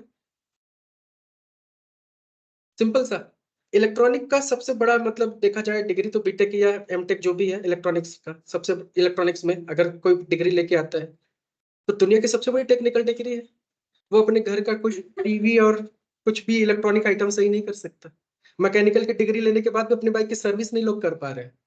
क्या डिग्री है तुम्हारे पास? सब बेकार है फिर तो, ऐसे पढ़े का क्या फायदा? और वही चीज जो गलती अभी तक आपसे हुई, उसका कोई यूज नहीं आपके IT सेक्टर में, एक तरीके से, है ना। लेकिन अगर फिर से वही गलती करो, आप थियरेटिकली फिर से कहीं पढ़ लो, चलो मान लो इंटरव्यू एक पल के लिए निकल जाएगा, लेकिन जाके वहां सर्वाइव कैसे करोगे? अब वो दोबारा गलती नहीं करनी चाहिए। तो आपको हमेशा फोकस किस पे करना है? इम्प्लीमेंटेशन, जहां पे प्रैक्टिकली आपको काम करने को मिले ना। तो यहाँ पे हम क्या करने वाले हैं, 100% पूरा का पूरा प्रैक्टिकल सेशन होगा। इवन सिंगल सेशंस भी हमारे पास थ्योरी नहीं। थ्योरी मतलब हम साथ के साथ बताते जाएंगे डेफिनेशंस वगैरह हर चीज, जब भी कोई टॉपिक पे बात करेंगे, जब भी कोई टॉपिक इंप्लीमेंट करेंगे। और अगर इंप्लीमेंटेशन आपको पता चल जाएगा तो उसी में तो सब कुछ आ जाएगा, डेफिनेशन वगैरह सब चीजें, क्योंकि आप प्रॉपर इंप्लीमेंटेशन एक्सप्लेन कर दो किसी को, सब समझ में आ जाएगा विद एग्जाम्पल, डेफिनेशन की बात ही नहीं आएगी, है ना। तो ये चीजें, और इसमें क्या होगा, पूरा का पूरा लाइव प्रोजेक्ट्स पे हम करेंगे। तो 1 से 2 प्रोजेक्ट, 3 प्रोजेक्ट, जितना आपको करना है, मेरी तरफ से कोई लिमिटेशंस नहीं है।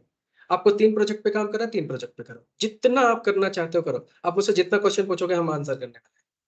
हम यहाँ पे रट के नहीं बैठे कि हमें सिर्फ यही ऑटोमेशन आता है, कि हमने गूगल में फॉर्म फिल करना हमें आता है, बस इससे ज्यादा नहीं आता है। आप कोई भी चैलेंज लेके आओ इस वर्ल्ड में, स्पेशली टेस्टिंग का, कुछ भी पूछो, हम आंसर कर देंगे, ठीक है। तो ये हम एंड टू एंड एक प्रोजेक्ट की, मिनिमम एक प्रोजेक्ट की एंड टू एंड ऑटोमेशन करेंगे। तो क्योंकि हमें यहाँ पे क्या करना है, हमारा मोटिव ये नहीं होना चाहिए कि हमें सेलेनियम सीखना है, हमारा मोटिव ये नहीं होना चाहिए कि हमें जावा सीखना है। हमारा मोटिव ये होना चाहिए कि एंड टू एंड एक एप्लीकेशन का अगर आपने ऑटोमेशन प्रैक्टिकली कर लिया, तो वही कंपनी में जाके आपको वही करना है, कि प्रोजेक्ट मिलेगा आपको वही ऑटोमेशन करना है, दैट्स इट। तो एंड टू एंड ऑटोमेशन करते करते आपको बैकग्राउंड में जावा, सेलेनियम सब अपने आप लर्न हो जाएगा, सबका रियल टाइम इंप्लीमेंटेशन पता चल जाएगा। तो इसलिए हमें जावा सेलेनियम के पीछे नहीं भागना, हमें चाहिए ऑटोमेशन। तो यहाँ पे हमारे पास क्राइटेरिया होता है कि जिसको रिज्यूमे में 1 साल का एक्सपीरियंस दिखाना है, जिसको रिज्यूमे में 1 ईयर का एक्सपीरियंस दिखाना है, उसको एटलीस्ट 100 टेस्ट केसेस ऑटोमेट करने हैं। ये हमारा फॉर्मूला है यहाँ पे। अगर आप 1 साल का एक्सपीरियंस दिखाते हो तो हमारे यहाँ 100 टेस्ट केसेस ऑटोमेट कर लो, हम गारंटी लेते हैं आपकी जॉब लग जाएगी, क्योंकि आपका रियल एक्सपीरियंस हो गया है। एक्सपीरियंस का शॉर्टकट नहीं होता। कोई बोले कि हम ऐसे एक्सपीरियंस लगा देंगे, नहीं भाई, किसी ने इंडस्ट्री में टाइम अगर बिताया है तो कुछ ना कुछ तो किया है उसने, ऐसे ही नहीं एक्सपीरियंस बंदे लोग हायर करते हैं, कुछ तो बात होगी, राइट। तो इसलिए एक्सपीरियंस का शॉर्टकट नहीं है। तो एक्सपीरियंस का शॉर्टकट जब नहीं है, तो हमारा फॉर्मूला ये कहता है, अगर आप एक्सपीरियंस लगाते हो तो वो रियल एक्सपीरियंस लो पहले। तो 1 साल का एक्सपीरियंस दिखाना है तो 100 टेस्ट केसेस। सेम वे अगर आपको 5 इयर्स का एक्सपीरियंस दिखाना है तो 500 टेस्ट केसेस ऑटोमेट करो। यहाँ पे हम बोलते हैं कि इतना ऑटोमेट करके दो हमें, टाइम निकाल के जाओ, तुम्हारा एक्सपीरियंस है, कॉन्फिडेंस के साथ। और उस कॉन्फिडेंस के साथ आप इंटरव्यू क्रैक करोगे, पूछेगा क्या बंदा, हमने तो सब इंप्लीमेंट किया। समझ में आया। तो यहाँ पे हमारा 100% सपोर्ट रहता है। ये सिर्फ आपके ऊपर डिपेंड करता है कि आप कितना टाइम दे रहे हो, सिंपल सा, क्लियर। तो यहाँ तक समझ में आ गया। तो फिर पोस्ट कोर्स खत्म होने के बाद आपका रिज्यूम सर्विस, कि रिज्यूम में क्या क्या चीजें लिखना है, कैसे हमें कॉल्स मिलेंगी, राइट। फिर इंटरव्यू प्रिपेयर आपका कराएंगे कि एग्जैक्टली क्वेश्चंस कैसे पूछे जाते हैं और आपको आंसर कैसे देना है। क्योंकि कभी कभी आपको लगेगा कि मेरा इंटरव्यू तो बहुत अच्छा हुआ, लेकिन सिलेक्शन नहीं हुआ, मैंने तो सब बताया, लेकिन वहां पे प्रॉब्लम ये होती है कि आपने आंसर कैसे किया, वो मैटर करता है, राइट। तो कभी कभी 2-3 ही क्वेश्चन का आंसर आप इतने अच्छे से अगर दे दो, तो हो सकता है कि उस टॉपिक से बंदा दोबारा क्वेश्चन ही नहीं पूछेगा, उसको समझ में आ जाएगा कि कितने डेप्थ नॉलेज है, राइट। तो रिप्रेजेंट करने का तरीका होता है। और कभी कभी ऐसा भी होता है कि ड्राइविंग सीट पे कौन बैठा है। तो कभी कभी अगर आपको इंटरव्यू भी एक निकालने का, क्रैक करने का एक ट्रिक होता है, जो सबको नहीं पता, नॉलेज से ही इंटरव्यू नहीं निकलता। आपको कैसे इंटरव्यूअर को आप ड्राइव करते हो, क्योंकि सबसे पहले मौका किसने दिया उसको, उस मौका किसको मिलता है, तुम्हें। वो सबसे पहले तुम्हें मौका देता है कि तुम डिसीजन लो अपने बारे में। वो पहला क्वेश्चन नहीं पूछता, वो सिर्फ तुमको मौका देता है कि tell me about yourself, about your experience, about your work. अब तुम यहीं से तुम्हें मौका मिलता है, स्टेयरिंग अपने हाथ में ले लो अगर तुम उस टाइम पे, तो तुम जो चाहोगे वही वो पूछेगा। फिर तो बात ही खत्म हो गई ना। तुम उसको घुमा के लेते जाओ जहां जहां, वो वही वही आता जाएगा, वही वही क्वेश्चन पूछता जाएगा, तुम बताते जाओ।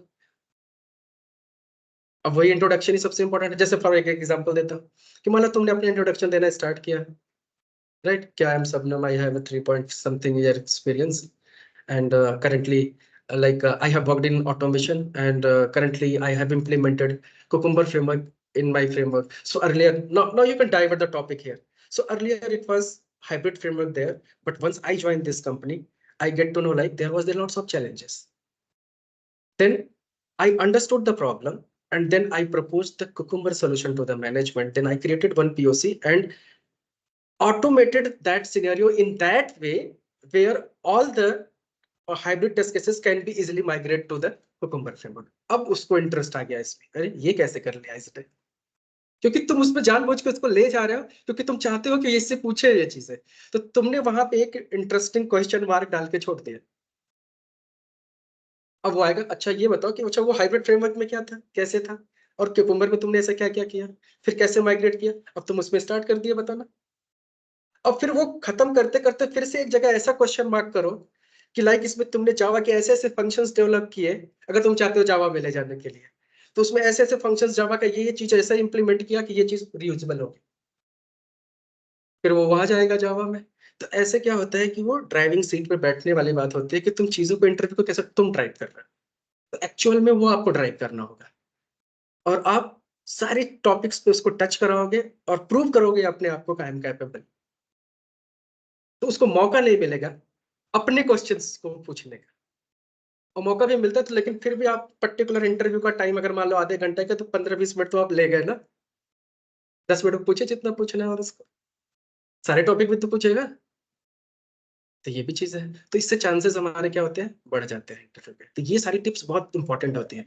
तो यहाँ पे हम क्या करते हैं कि आपको 200 इंटरव्यू के क्वेश्चन आंसर ऐसे प्रिपेयर कराएंगे और इंटरव्यू के टिप्स देंगे कि काम हो जाएगा। 2 से 3 इंटरव्यू एनफ है अगर आपने सीरियसली पढ़ाई कर रखी है तो। क्लियर? अब इंटरव्यू प्रिपरेशन करने के बाद आपको कॉल्स भी चाहिए, तो रिज्यूमे हम ऐसा बनाएंगे कि आपको कॉल्स आनी ही आनी है। तो कॉल्स का एक तरीका ये होता है कि एक तो आप कहाँ रिज्यूम आपको फ्लोट करना है वो बताऊंगा मैं, राइट, कहाँ फ्लोट है, सिर्फ नौकरी से काम नहीं चलेगा और लिंक्डइन से काम नहीं चलेगा, मैं एक ऐसा तरीका बताऊंगा लाइफ टाइम आपकी हेल्प करेगा जॉब चेंज करने में। और दूसरी चीज, जो हमारे पास ग्रुप्स हैं, जैसे आप जैसे लोग पढ़ के जब यहाँ से निकलते हैं, जब इंडस्ट्री में काम करने जाते हैं, राइट, तो आपसे भी कोई पूछेगा ना कहाँ से सीखा आपने, तो आप यहाँ पे भेजोगे उसको। ऑफ कोर्स अगर आपको बेनिफिट यहाँ मिला है तो आप दूसरों को भी तो हेल्प करना चाहोगे, सिंपल सी बात है, तो आप उसको भेजोगे। और आप मान लो कंपनी में जाके अगर अच्छे से परफॉर्म करोगे, तो कल के डेट में टीम एक्सपेंड करनी होगी, तो आपका मैनेजर बोलेगा ना आपसे कि सबनम आपके जैसा कोई बंदा, कोई रेफरेंस लेके आओ, तब आपको बंदा कोई चाहिए अच्छा, तो आप किसके पास जाओगे, ऑब्वियसली मेरे पास आओगे, मुझसे बोलोगे ना कि 3 to 5 ईयर के एक्सपीरियंस का कोई अच्छा सा बंदा बताओ मुझे, या फिर आप मेरे वो ग्रुप में रहोगे जिसमें सारे स्टूडेंट्स होते हैं जो ऑलरेडी वर्किंग वाले हैं, जो क्लास कंप्लीट कर चुके हैं, तो उनके भी जॉब की वैकेंसीज आती रहती है, वो भी पोस्ट करते रहते हैं हमारे पास। तो उसमें क्या होता है कि अब जैसे कभी कभी क्या होता है, खुद इंटरव्यूअर जॉब पोस्ट कर लेता है, जब से अभी जैसे मान लो देवेंद्र है इधर ना, अब 14 ईयर्स का एक्सपीरियंस है, अब ये मान लो कहीं ज्वाइन होगा तो as a manager, senior manager ही जाएगा, है ना। अब इसको भी तो टीम बनानी होगी, अब टीम बनानी होगी तो बंदे तो चाहिए, ये भी जॉब पोस्ट करेगा। अब जो बंदे आएंगे, तो अगर रिकमेंडेशन होगी, अगर मैं मान लो देवेंद्र से ये बोलूंगा कि नहीं ये बंदा काफी अच्छा है, इसको शॉर्टलिस्ट करो, तो देवेंद्र थोड़ी ना मना करेंगे, क्योंकि मैं झूठ थोड़ी ना बोल रहा हूँ, क्योंकि हर एक मैनेजर को क्या चाहिए, अच्छा बंदा चाहिए, रिसोर्स तो अच्छा चाहिए ना, तो सिंपल सी बात है। और अगर आपको अच्छे से नॉलेज है तो आपको जॉब की कमी नहीं रहेगी कभी भी। तो ऐसे क्या होगा, जनरली घूम फिर के आपको जॉब मिलती रहेगी अगर आपके पास नॉलेज है तो, और नहीं नॉलेज है तो आप 50 इंटरव्यू दे दो, कुछ नहीं होने वाला सिवाय फ्रस्ट्रेशन। तो अल्टीमेटली सोल्यूशन एक कि 100% एफर्ट लगा के पढ़ना है, और उसी के लिए हम बैठे हैं। अगर आप हमारे पास ये आके हमसे पूछो 100% जॉब की गारंटी है, तो मैं साफ साफ मना कर दूंगा नहीं। और किसी भी इंस्टीट्यूट में आप जाओगे तो सबसे पहले वो इसी पे घूम के आएंगे मार्केटिंग में कि हमारे पास 100% जॉब प्लेसमेंट है, ये पिछला बैच का ट्रैक रिकॉर्ड देखो सब प्लेस हो गए, झूठ मूठ कर क्या फायदा। मैं ऐसे नहीं करता, मेरे कहने का मतलब अगर 100% आपको जॉब चाहिए तो उसकी गारंटी मैं नहीं लूंगा, उसकी गारंटी आप लोगे, इंटरव्यू आपको देना है। मैं कहता हूँ इंटरव्यू आप दिए नहीं, आप पढ़े ही नहीं, कोर्स ही नहीं कंप्लीट किए, मैं कैसे आपकी गारंटी ले लूंगा जॉब की। हाँ, अगर आपने मेरा मॉक क्लियर कर लिया, राइट, या मैंने जो सिलेबस पढ़ाया है वही सिलेबस जो मैंने पढ़ाता हूँ वही मॉक लेता, वही पूछता हूँ, जो पढ़ाया डिक्टो वही, और जो हमने पढ़ाया अगर वो आपका पूरा प्रिपरेशन है, तब आपको मैं 100 नहीं 150% की गारंटी ले सकता हूँ, अगर उतना आपका प्रिपेयर है तो जॉब का। इसके बाहर कभी कुछ होता ही नहीं। लेकिन अगर ये भी सीरियसली आप नहीं पढ़ोगे तो प्रॉब्लम है। इंटरव्यू तो आपको देना है, डर निकलेगा कैसे आपका, बिना नॉलेज के नहीं होगा, तो वो करना पड़ेगा, तो आपको एफर्ट लगाना पड़ेगा। और ऑन एन एवरेज अगर 2 आवर्स आप डेली प्रैक्टिस करो, कंटिन्यूअसली फोकस हो गया, किसी एक दिन 5 घंटे और 2 दिन नहीं, ऐसे नहीं, डेडिकेटेड होकर 2 आवर्स स्ट्रेटेजिकली प्लान करके अगर आप पढ़ते हो, 3 महीने में गारंटी है जॉब लग जाएगी, लेकिन फोकस हो गया, मिनिमम 2 आवर्स। क्लियर? तो ये सब समझ में आ गया पैटर्न। इसके साथ के साथ आपको मिलेगा 2 इयर्स का सपोर्ट। अब 2 इयर्स का अनलिमिटेड सपोर्ट होता है आपके पास। अनलिमिटेड सपोर्ट का मतलब एक बार आप यहाँ से पढ़ के निकले, दोबारा फिर से कोर्स लगाना है तो फिर से लगा, फ्री ऑफ कॉस्ट, बार बार लगा सकते हो, कोई प्रॉब्लम नहीं। 2 इयर्स तक अनलिमिटेड सपोर्ट रहेगा, चाहे जितनी बार क्लासेस अटेंड करो, चाहे ऑनलाइन करो, ऑफलाइन करो, जैसे भी करना है, बीच से करो, 4 बैचेस लगाने 4 बैचेस लगाओ, मेरी तरफ से कोई लिमिटेशन। क्लियर? 2 साल तक कभी भी आप मेरी फ्यूचर में भी जॉब्स की हेल्प चाहिए तो आप ले सकते हो। आप कंपनी में जाके काम करते हो, वहां पे भी कोई चैलेंजेस आता है, डायरेक्ट आ जाओ, चाहे यहाँ पे लैपटॉप लेके दिखाओ प्रॉब्लम, चाहे फोन पे लो, चाहे ऑनलाइन लो, कैसे भी सपोर्ट चाहिए हम देंगे। तो 2 साल तक ये भी आपको अप्लीकेबल रहेगा, जो कि कभी किसी इंस्टीट्यूट वाले से इंस्टीट्यूट नहीं देता है, क्योंकि एक बार कोर्स कंप्लीट खत्म हो गया फिर उससे उनका मतलब खत्म हो जाता है, वो आपको पहचानना भूल जाते हैं। राइट? यहाँ पे ऐसा नहीं है। यहाँ पे अगर एक बार आप पढ़ते हो तो यहाँ पे एज ए, जब आप पढ़ते हो ना तो यहाँ पे ऐसा बिहेवियर होता है कि जैसे आपको लगेगा कि अपना घर जैसा, कि कभी भी आओ, कभी भी जाओ, कैसे भी पढ़ो, कोई भी क्वेरी पूछो, कोई टेंशन नहीं होगी, कोई रूल ऐसा नहीं रहेगा कि आपको कोई रोकने वाला, किसी से भी हेल्प ले सकते हो तो यहाँ पे, तो ऐसा फील आएगा। तो मतलब आप बैठ के भी यहाँ दिन भर प्रैक्टिस कर सकते हो, हमें कोई प्रॉब्लम नहीं। क्लियर? तो ये समझ में आया 2 इयर्स का सपोर्ट। इसके बाद 6 बेनिफिट है, मिनिमम बैच साइज। हम एक बैच में मैक्सिमम 5 to 7 ही स्टूडेंट रखते हैं, इससे ज्यादा नहीं, क्योंकि हम यहाँ पे क्वालिटी से कंप्रोमाइज नहीं करते। तो बैच में जितने कम बंदे रहेंगे उतना ज्यादा क्वालिटी पे फोकस होगा। राइट? तो 5 से 7 हमारे पास नए बंदे होते हैं और 3 बंदे पुराने हो सकते हैं, क्योंकि अगर 2 साल का सब्सक्रिप्शन दे रहा हूँ तो पुराना बंदा कहाँ बैठेगा ना, तो कम से कम 3 बंदे पुराने ज्वाइन कर सकते हैं। तो टोटल स्ट्रेंथ कितनी हो सकती है? मैक्स 10, और कभी 11 भी हो सकती है, लेकिन वो पुराने बंदों की ही होगी, नए वालों की नहीं। तो पुराने कितने भी ऐड हो सकते हैं। क्लियर? तो जितना छोटा बैच रहेगा उतने अच्छे से आप पढ़ोगे, 1 to 1 ट्रेनिंग होगी। अब एक होगा कि 50 लोग के भीड़ में जाके पढ़ना, एक सामने बैठा के तुम्हें कोई बैठा के पढ़ा है, तो दोनों में डिफरेंस तो है कि नहीं है? तो ये लॉजिक है। तो मिनिमम आपको बैच मिलेगा। इसके बाद आपको जो सर्टिफिकेट मिलेगा यहाँ का, वो सर्टिफिकेट आप वर्ल्ड वाइड कहीं पे भी वेरीफाई करा सकते हैं। तो जैसे इसका नाम ही ऑटोमेशन टेस्ट है, तो ऑटोमेशन टेस्ट सबसे अगर ऑटोमेशन सर्टिफाइड हो तो उसकी ब्रांड है, ब्रांड वैल्यू है, क्योंकि यहाँ से बंदे हल्के में नहीं निकलते। समझ गए? उनको नॉलेज होगा अच्छा खासा। तो सीरियसली, क्योंकि अगर सीरियसली सिलेबस को कोई कवर किया है, सीरियसली पढ़ा है, तो नॉलेज तो होगा ही उसका। नहीं पढ़ा तो अलग बात है, ठीक है, लेकिन जो पढ़ेगा उसको तो नॉलेज होगा। तो आपको जो सर्टिफिकेट मिलेगा वर्ल्ड वाइड कहीं पे भी वेरीफाई करा सकते हैं। तो हमारी एक साइट है,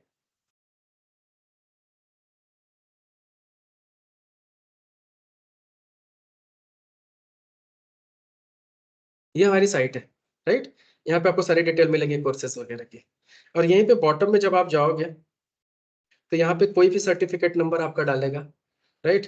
तो वो सर्टिफिकेट से यहाँ पे वो सर्च कर सकता है कि पर्टिकुलर ये बंदा कब से कब ट्रेनिंग किया था। जैसे इसका नाम क्या है? प्रसाद। ये सर्टिफिकेट नंबर है, कब से इसने किया। ये यहाँ का सारा जो हार्ड कॉपी मिलेगा वो अलग है, ये सिर्फ ऑनलाइन वेरिफिकेशन के लिए। समझ गए? तो ऐसे ऑनलाइन कोई भी वेरीफाई कर सकता है आपके सर्टिफिकेट को, फेक नहीं है। क्लियर? तो ये सारी चीजें आपको मिलती हैं। अब आप बताओ, आप ऑटोमेशन टेस्ट हब क्यों ना ज्वाइन करो? एक रीजन तो होना चाहिए कि ये चीज आप नहीं दे रहे हो जो दूसरा इंस्टीट्यूट दे रहा है। हम अपनी कोशिश 100% करते हैं, बाकी अगर कुछ कम हो तो बताओ। सिर्फ कोई एडिशनल चीज इसमें सीखना है तो सीखने के लिए हमें कोई इशू नहीं है। हम कोई भी चीज सिलेबस में कभी भी ऐड कर सकते हैं। जैसे मान लो कभी तुम ऑटोमेशन सीख रहे हो, कभी मैनुअल की क्वेरी पूछोगे, तब भी हम आपको बताएंगे, कोई प्रॉब्लम नहीं है। हम मैनुअल का भी इंटरव्यू प्रिपेयर करा देंगे आपको, ऐसे ही, कोई इशू नहीं। सिर्फ हम क्या नहीं करते वो बता देते हैं। ये जो फी देख रहे हो, इसमें डिस्काउंट नहीं देते हैं, इवन सिंगल रुपीज पे नहीं। तो सिर्फ हम यहाँ पे डिस्काउंट नहीं देते, बाकी सिलेबस में ऐड करना है तो ऐड कर सकते हैं, क्योंकि ऑलरेडी फीस हमारी बहुत कम होती है। बेस्ड ऑन क्वालिटी और जो चीजें हम प्रोवाइड करते हैं, सर्विसेज जो यहाँ पे देते हैं, उस हिसाब से हमें कोई प्रॉफिट नहीं है। ठीक है, तो ये चीज समझना। तो बाकी किसी को कोई क्वेरी यहाँ तक कोई चीज पूछना है तो पूछ सकता है आज के लिए, कोई doubt?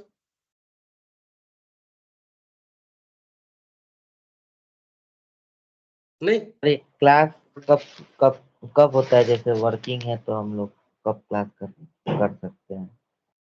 Okay, that's a good question. तो क्लास ये जो स्टार्ट होने वाली है ये वीकडेज में होगी। तो 2 बैचेस हमारे स्टार्ट होने वाले हैं, एक वीकेंड का एक वीकडेज का। 10 मिनट में आओ। तो जो वीकेंड का बैच है वो मैं बता देता हूँ आपको। वीकेंड का बैच होगा 3 to 5, सैटरडे एंड संडे। ये प्रोबेबली 2 वीक्स में स्टार्ट होने वाला है। और वीकडेज का जो बैच है वो इनफैक्ट मंडे से। सर मंडे, वीकडेज का भी सर ये ड्यूरेशन सेम है वीक और वीकेंड की? हाँ ऑलमोस्ट सेम है। क्योंकि होगा क्या कि वीकेंड पे स्टार्टिंग में 2 आवर्स की क्लासेस होती हैं, बाद में ओवरऑल ये 5 to 6 आवर्स की हो जाएंगी पर वीक। और वीकडेज में भी on an average 5 to 6 hours हमें मिलता है। ओके ठीक सर। है ना? तो लगभग ड्यूरेशन सिमिलर रहता है। और कुछ लोग को जैसे ये होता है कि जो वीकडेज में करना चाहते हैं, जैसे फ्री है बंदे, तो वो वीकडेज में बहुत ज्यादा पढ़ सकते हैं ना, टाइम है उनके Yes. पास तो पढ़ सकते हैं। Yes. और वीकेंड में भी सिर्फ काम उतना ही मिल जाएगा कि अब 5 दिन मेहनत करनी पड़ेगी, आपको काम खत्म नहीं होगा इतने जल्दी। तो बात बराबर है। और दूसरी चीज ये है कि ये मंडे, या तो Monday might be I will be on leave, तो ट्यूसडे से 100% स्टार्ट हो जाएगा। अगर नहीं गया मैं मंडे, तो मंडे से स्टार्ट होगा, नहीं तो ट्यूसडे से ये क्लास कंटिन्यू हो जाएगी। ठीक है? और ये वीकडेज पे रहेगी। तो वीकडेज में इसका टाइमिंग डिपेंड करता है कि कैसे रखना है अपने को। तो 10 से लेके 1 के बीच में हम कोई भी टाइम स्लॉट रख सकते हैं।